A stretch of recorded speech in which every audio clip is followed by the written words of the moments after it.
नमस्कार बच्चों, विद्या मंदिर हिंदी में आपका स्वागत है। बच्चों, आज मैं आपको संस्कृत में कत्वा प्रत्यय के विषय में बताऊंगी। कत्वा प्रत्यय जब एक ही कर्ता द्वारा एक क्रिया की समाप्ति के बाद दूसरी क्रिया की जाती है तो पहले समाप्त हुई क्रिया पूर्वकालिक क्रिया कहलाती है। ऐसी स्थिति में दोनों क्रियाओं का कर्ता एक ही होता है। देखिए, समझिए ध्यान से। जैसे देखिए, राम पुस्तक पढ़कर घर जाएगा। देखिए यहाँ पर कर्ता कौन है? राम। तो एक ही कर्ता एक ही है, राम। एक ही कर्ता द्वारा एक क्रिया की समाप्ति के बाद, तो एक क्रिया की समाप्ति कौन सी हुई? पुस्तक पढ़ना। पुस्तक पढ़कर एक क्रिया की समाप्ति के बाद दूसरी क्रिया की जाती है तो पुस्तक पढ़कर घर जाएगा। मतलब पहली क्रिया क्या थी? पुस्तक पढ़ना, और फिर दूसरी क्रिया क्या थी? घर जाना। तो इस प्रकार से आपको समझ आया होगा, जब एक ही कर्ता राम एक ही कर्ता द्वारा एक क्रिया की समाप्ति के बाद दूसरी क्रिया की जाती है तो पहली समाप्त हुई क्रिया पूर्वकालिक क्रिया कहलाती है। मतलब पहले कौन सी क्रिया समाप्त हुई थी? पुस्तक पढ़ना। तो पुस्तक पढ़कर यह कौन सी क्रिया कहलाई? पूर्वकालिक क्रिया कहलाती है। ऐसी स्थिति में दोनों क्रियाओं का कर्ता एक ही होना चाहिए। मतलब इनका दोनों क्रियाओं का कर्ता कौन है? एक ही है, नाम। तो यहाँ पर जो पूर्वकालिक क्रिया होती है उसमें कत्वा प्रत्यय लगा है। हिंदी में इसको कर या करके लगाकर बोध कराते हैं। संस्कृत में इस क्रिया का बोध कराने के लिए धातु के आगे कत्वा प्रत्यय जोड़ा जाता है। कत्वा में का लोप हो जाता है और केवल त्वा शेष रह जाता है। देखिए हिंदी में क्या होता है? राम पुस्तक पढ़कर घर जाएगा। तो यहाँ पर क्या हुआ? कर या करके। तो इस तरह से जैसे था बालक कार्य करके ही यहाँ आते हैं, तो यहाँ पर क्या है? करके। तो ये कह रहे हैं कि इसमें कर या करके लगाकर बोध कराते हैं। और दूसरा जो संस्कृत में क्या कहते हैं वह कत्वा होता है। अब इसी की संस्कृत देखिए आप। रामः पुस्तकं पठित्वा गृहं गमिष्यति। रामः पुस्तकं पठित्वा, तो यहाँ पर पठ धातु में कत्वा प्रत्यय लगा। तो यहाँ पर कत्वा प्रत्यय में भी आपको बताया कि इसमें का लोप हो जाता है। तो कत्वा प्रत्यय में का लोप हो गया और केवल त्वा शेष रहा, तो यहाँ पर बना पठित्वा। इसी प्रकार से बालक कार्य करके ही यहाँ आते हैं।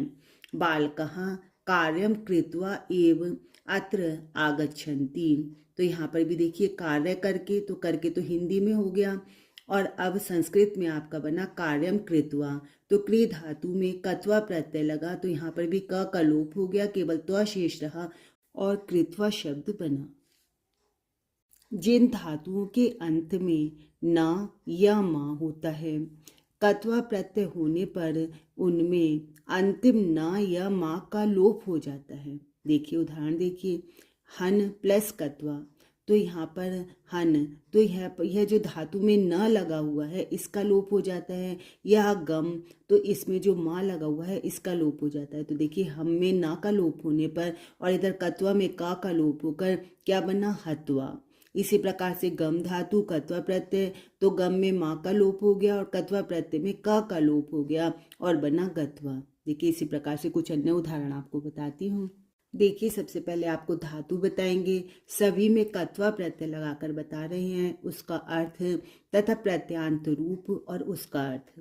देखिए क्री धातु करना, क्री धातु में कत्वा प्रत्यय लगा तो कृत्वा, करके। दा धातु देना, दत्वा देकर।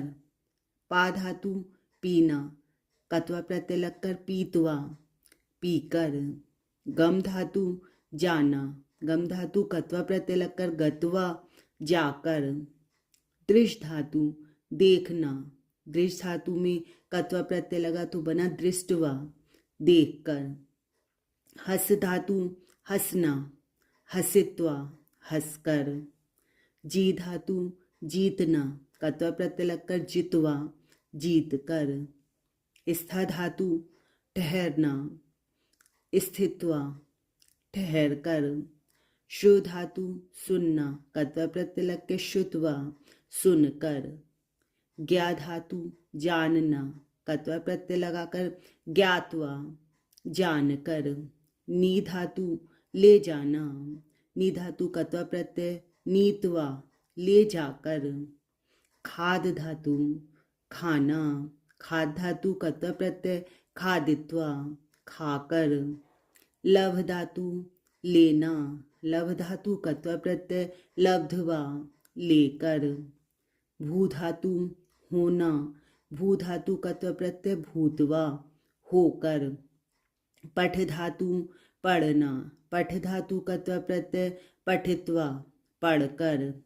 हन धातु मारना, हन धातु कत्वा प्रत्यय हत्वा, मारकर।